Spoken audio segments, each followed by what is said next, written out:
పార్టీలో చేరికలు పెరిగాయి. వన్ టౌన్ కి చెందిన అనేక మంది స్వచ్ఛందంగా తరలివచ్చి వైఎస్ఆర్ పార్టీలో సభ్యత్వాలను స్వీకరించారు. పార్టీ నేతలు అంబటి రాంబాబు, జలీల్ ఖాన్లు పార్టీ కండువాలు వేసి వారిని పార్టీలోకి స్వాగతించారు. ఉప ఎన్నికల్లో తమ పార్టీ ఘన విజయం సాధిస్తుందని ఈ సందర్భంగా రాంబాబు స్పష్టం చేశారు.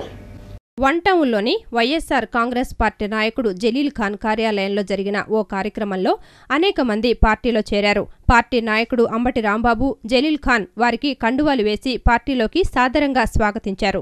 ఈ సందర్భంగా అంబటి రాంబాబు మాట్లాడుతూ ఉప ఎన్నికల్లో తమ పార్టీ ఘన విజయం సాధిస్తుందని ధీమా వ్యక్తం చేశారు. అధికార కాంగ్రెస్ పార్టీ టీడీపీ నేత చంద్రబాబు నాయుడుపై ఆయన విమర్శలు గుప్పించారు. 2014 వరకు ప్రభుత్వం అధికారంలో ఉండపోదని, మధ్యంతర ఎన్నికలు రావటం ఖాయమని ఆయన జోస్యం చెప్పారు.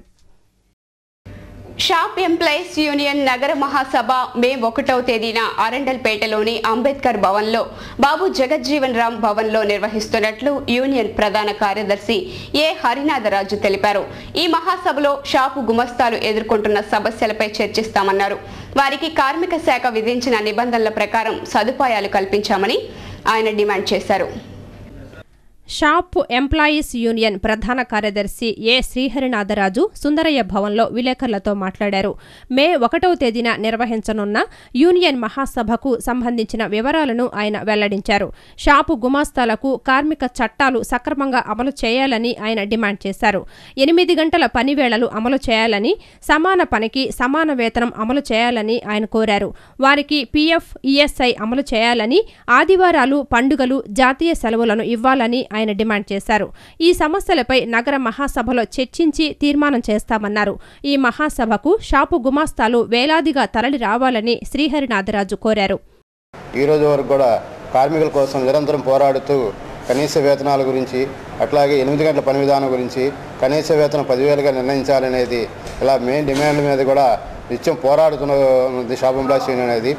దీనిలోనే ఈ మహాసభలోనే ఈ డిమాండ్స్ మీద చర్చించి రానున్నలో మరింత ఉద్యమానికి పోరాడడానికి వెళ్తామని చెప్తూ దానిలో భాగంగానే ఈ రోజున షాప్ ఎంప్లాయీస్ యూనియన్ మహాసభ పోస్టర్ను రిలీజ్ చేస్తున్నాం. ఇదే కాకుండా కూడా యాజమాన్యం చేసే ప్రతి వాళ్ళ ఇబ్బందికరమైన దానికి కూడా షాప్ ఎంప్లాయీస్ యూనియన్ మద్దతు తెలుపుతూ ముందుకు వెళ్తామన్నది. ఈ సందర్భంగా మహాసభల పోస్టర్ని విడుదల చేశారు. ఈ కార్యక్రమంలో యూనియన్ అధ్యక్షుడు ఎం సుబ్బయ్య, సిహెచ్ వాసు తదితరులు పాల్గొన్నారు. క్యాన్సర్ వ్యాధిని తొలి దశలో గుర్తిస్తే సులువుగా తగ్గించవచ్చునని అంకాలజిస్ట్ డాక్టర్ ఏవై రావు అన్నారు. మంచి అలవాట్లు, సమతుల్య ఆహారం, వ్యాయామం ద్వారా క్యాన్సర్ వ్యాధి రాకుండా జాగ్రత్త పడవచ్చని ఆయన తెలిపారు. శరీరంలో అసాధారణంగా సంభవించే ఎలాంటి మార్పులైనా క్యాన్సర్కు కారణం కావచ్చని ఆయన తెలిపారు. జనశిక్షణ సంస్థాన్, రూట్ హెల్త్ ఫౌండేషన్ సంయుక్త ఆధ్వర్యంలో బ్రెస్ట్ సర్వైకల్ క్యాన్సర్పై అవగాహన సదస్సు ఏర్పాటు చేశారు. ఈ సదస్సులో ప్రముఖ అంకాలజిస్ట్ డాక్టర్ ఏవై రావు మాట్లాడుతూ శరీరంలో ఏ అవయవానికైనా క్యాన్సర్ రావచ్చునన్నారు.